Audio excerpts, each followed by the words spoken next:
I had a comment the other day and it made me question something. Is the Cybertruck legal in the UK? That's what we're going to find out today. Let's jump right into this.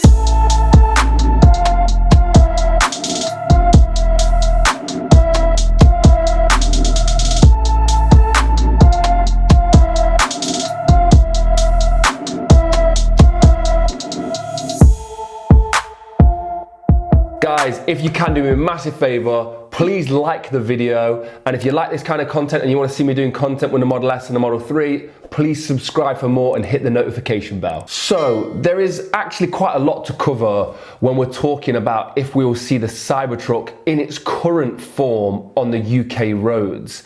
It has actually been covered quite a lot for the US. It looks like the Cybertruck will reach the United States and hit the roads in its kind of current form as it is already. But what about the UK? Now, just about any car can actually get on the road in the UK, but with production vehicles, there are certain things that we have to hit and some sort of requirements that we have to make sure that we're hitting as well. Not only that, but the UK driving license has different restrictions and rules for different people for even different time periods that they got their license. It's all weird, it's all messed up, and it's all a really strange thing to navigate. So I'm sorry that I have not remembered the name of this, but the whole spark to this video was a comment I received on my last video, was basically saying, what about the UK driving license and the weight limit of the vehicle? Because the weight limit of the vehicle that you can drive depends on what license you have and when your license was actually issued. First of all, have you ordered a truck? Have you pre-ordered a Cybertruck? Do you live in the UK? Do you live in the States? Do you live in another country? And if you have, which one have you ordered? I'm proper interested. We've got a single motor one at the moment and a tri-motor. I'm trying to upgrade the single motor one, probably to a dual motor, but yeah, which ones have you guys ordered? The driving license requirements to drive a 7.5 ton vary on when the license was issued. Drivers who pass their category B license, which is a car, before 1997 have grandfather rights and are able to drive a 7.5 ton truck without an additional requirement on the license, or without taking any more tests, basically. They will have, pre-1997, will have a C1 entitlement, which means they can drive any vehicle from 3.5 tons up to 7.5 tons. GVW, gross vehicle weight. Those who have passed their test pre-1997 may also have a C1 plus E entitlement, which means they can drag a trailer on their 7.5 ton as well, up to 750 kilos added onto the gross vehicle weight as well, which is a lot. It's kind of a lot. However, those who pass their test from January 1st, 1997 will have to take a separate C1 test in order to be able to drive any 7.5 ton truck or any vehicle exceeding the weight of 3.5 tons. So, anyone who is kind of young, under 40, if you're under 40 or around 40 and you passed your test when you're like 20 years old, this probably applies to you. You probably need to look into the weight of the vehicle that you can drive. And this also applies to most Tesla owners. A lot of Tesla guys are quite young guys. It's probably a younger aged vehicle than most. I'm not saying it's like the youngest, but you know, so it's something you do need to look into if you're thinking about buying a Cybertruck and you're around 40 or under, or maybe later, but you just pass your test after 97. Which license do you have? Check on the back. It'll actually tell you exactly what license you have. You can check. If you're around the 97 time and you're thinking about checking, it's kind of easy. Go to the back of your license. It'll tell you exactly which vehicles you're able to drive. Mine shows me I cannot drive a heavier vehicle, unfortunately. That's just the way it is. 3.5 tons is metric, so that's 3,500 kilos, 3,500 kg. So what we need to do today is work out how heavy the Cybertruck will be. And I think I've come up with kind of an accurate measurement.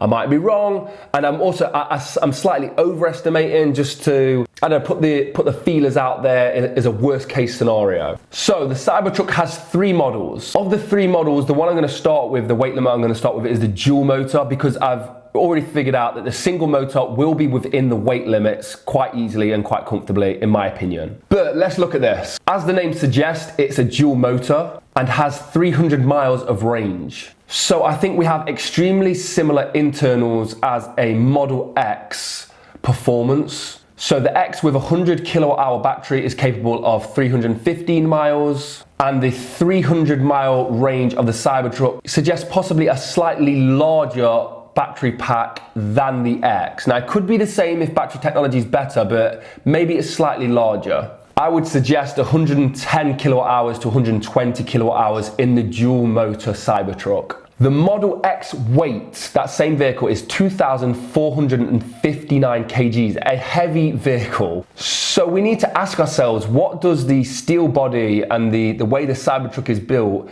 add to the weight of the car? It's kind of a hard thing to figure out. What is the battery size? We need to think about the aero and the weight of the motors. So the Model X can tow 5,000 pounds. The dual motor can tow 10,000 pounds. So does this mean bigger, stronger, heavier motors, or does it mean just more efficient motors? Again, it's another thing hard to guess, but I will guess. What we need to ask ourselves is all these extras and this extra power and the less aerodynamic and the slightly heavier bodywork, how much does it add to the weight over a Model X? And is it under 1,000 kg? That is the most important question. That means a dual motor would be legal within the UK. So the 100 kilowatt hour battery is around 625 kg. A great place to start is to add another 10% to that. So it'll be another 60 kilos to the weight of the battery pack. That's if it's 110 kilowatts. If we was adding a little bit more, we could go over that a little bit. The Cybertruck is 15 to 25%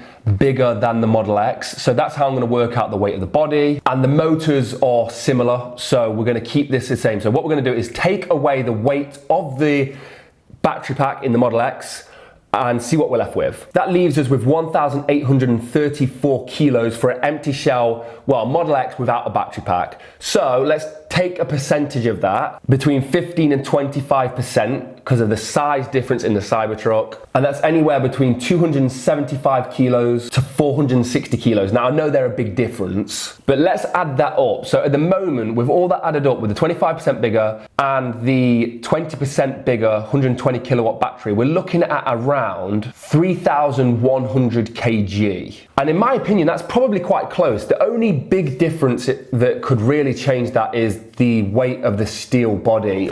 The exoskeleton could be lighter because it's got less components, or it could be heavier. It's a really hard thing to sort of figure out, but I think we're kind of on the money, around 3,100 kg for the dual motor. With everything that's been said, even with the steel body, I feel like the dual motor Cybertruck will comfortably come under the 3,500 kg mark. So if you've got a dual motor, I would feel kind of safe that that is going to hit the UK roads, and there's not going to be that many things that need to be changed to the vehicle to see it over here. But the Cybertruck tri-motor is the one that everyone's talking about. It's one we've ordered. It's one a lot of people have ordered. It's got 3 motors, as the name suggests, so it's a bit heavier already because it's got 3 motors. And the battery pack's capable of 500 miles. So it suggests a quite substantial sized battery, which means a lot more weight added to the vehicle. So if any car is going to be over the limit, the 3,500 kg limit, it is this car. In the States, you guys have cars like the F-250, the Ford F-250, trucks like that. When I first rocked up to the United States and I saw one of these things drive past me, I was absolutely shocked. I don't think you guys realize how big some of your trucks are. When someone from the UK or Europe sees one of these trucks, it's like looking up at a double-decker bus or something. They are massive. Maybe not a double-decker bus is a bit of exaggeration, but they're massive, and you really do crane your neck and look up at the cars, which is kind of crazy for us to see a car like that. And an F-250 comes in between 3,000 kg and 3,600 kg. So for a big truck, that's the kind of weight limits you're looking at. And the reason I'm saying F-250 is just because they have a similar tow capacity as the Cybertruck, similar. So the F-250 in certain models would be illegal to drive on my license in the UK. It'd be too heavy. It's 3,600 kg. It'd be too heavy. And there are even bigger trucks. There's the F450, there's a few other big ones, but the reason I'm not using them to market is because their tow capacity absolutely blows Cybertruck out of the water. So I'm not going to take those into consideration. F250 is something I wanted to market up again. The Cybertruck tri-motor, let's have a look at that. So if we're using our dual motor that we worked out by using the Model X, we are looking at around the 3,000 to 3,100 kg mark. So what have we got to add for the tri-motor? Well, there's one motor, and also there is the batteries to add. The dual motor is capable of 300 miles of range with a 110 to 120 kilowatt hour battery. We've got to add 200 miles of extra range to that. That's a lot of batteries going to be added into that car, so it's a lot more weight. I would suspect the battery in the tri-motor to be, I want to say 180 kilowatts, but if I'm being realistic, I'd probably say 190 kilowatt hours to 200 kilowatt hours, similar to what is going to go in the Roadster. So if we're talking about today's 100 kilowatt hour battery pack, if we just doubled that, we're looking at 1,250 kg. I mean, that's crazy. That's a massive battery, huge. And then add an additional 50 kg for the third motor. If we just to take those numbers, we are looking at, I think, 3,400 kg to 3,600 kg. So right on the line. I think it's going to be extremely close to the 3,500 kg limit. I think the tri-motor is going to be very close. With zero advances in battery tech, I would say it's probably on the higher side. It probably wouldn't be legal in the UK.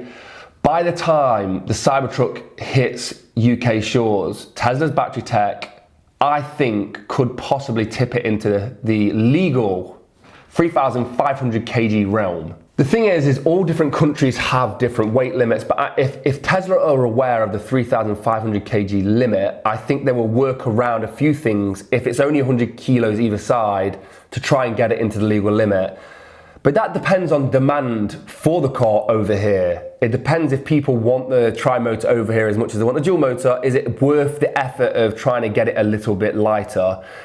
It's a hard one. It's a hard one to know. If there's not as much demand, we're just basing it on whatever the weight limit comes in at. If it comes below 3,500 kg, we got lucky and we get the car. If it comes just over that, unfortunately, that's just the way it is. So it's something I'm really interested in. It's something I would love clarity from Elon or Tesla. Maybe someone should tweet him and ask him what weight will the tri-motor, will it be under 3,500 kg?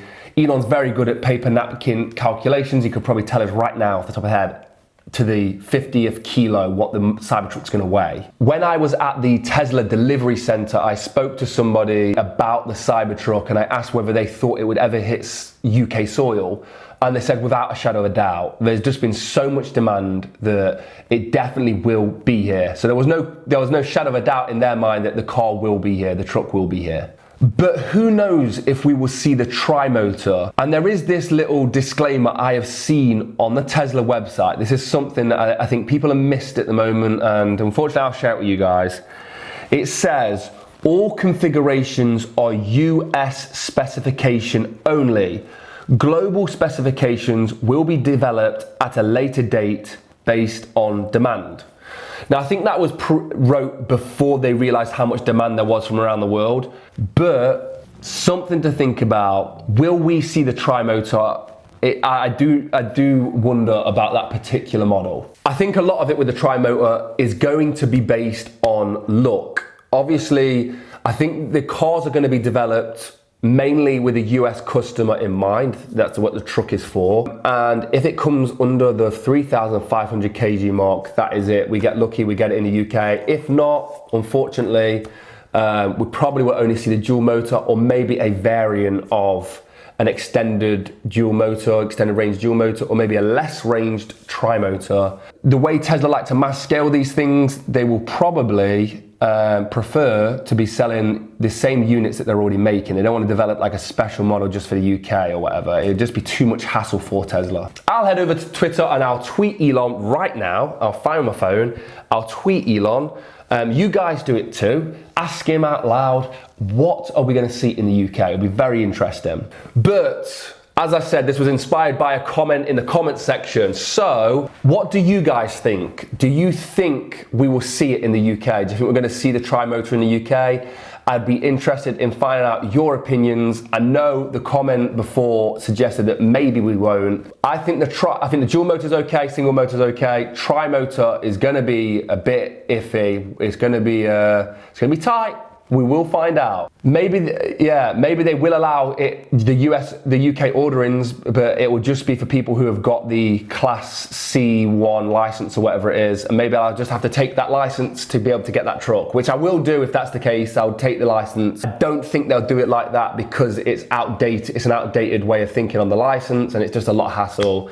And I don't think the demand will be there for Tesla to deliver tri-motors, for right-hand drive tri-motors, for such a small group of people. In my opinion, that's my opinion. But what do you think? Let me know. Anyway, guys, a massive shout out to everybody who has been using the referral link to buy Teslas and buy solar. I do appreciate it. It's blowing my mind at the moment. I'm doing a lot more videos on solar soon because we're getting solar at the studio, so that's one of my next videos coming up. But if you're interested in buying a car or solar, there's a link in the description. For solar, you get $100 off, and for the car, you get 1,000 free supercharging miles, and I will get 1,000 free supercharging miles as well. And I do appreciate all the support. It does help support it, especially solar. As always, guys, you have been wonderful, and I'll see you in the next one. Peace. Took me a while to think of that outro just then. Took me a while. Sayonara. I can't even reach the camera to do my blackout thing. Is anyone still watching at this point? Is someone still watching? Someone still watching? Are you still watching? If you made it this far, guys, you know what you are. You're the MVP. Let's comment. I know some people are wondering what I do outside of just Tesla, thinking like, you can't be earning a living from just Tesla. No, I'm not. This is what I do normally. This was do filmmaking, so there you go. This is a video I did, or a short documentary I did. And yeah, there's a bit of insight. Bye, guys.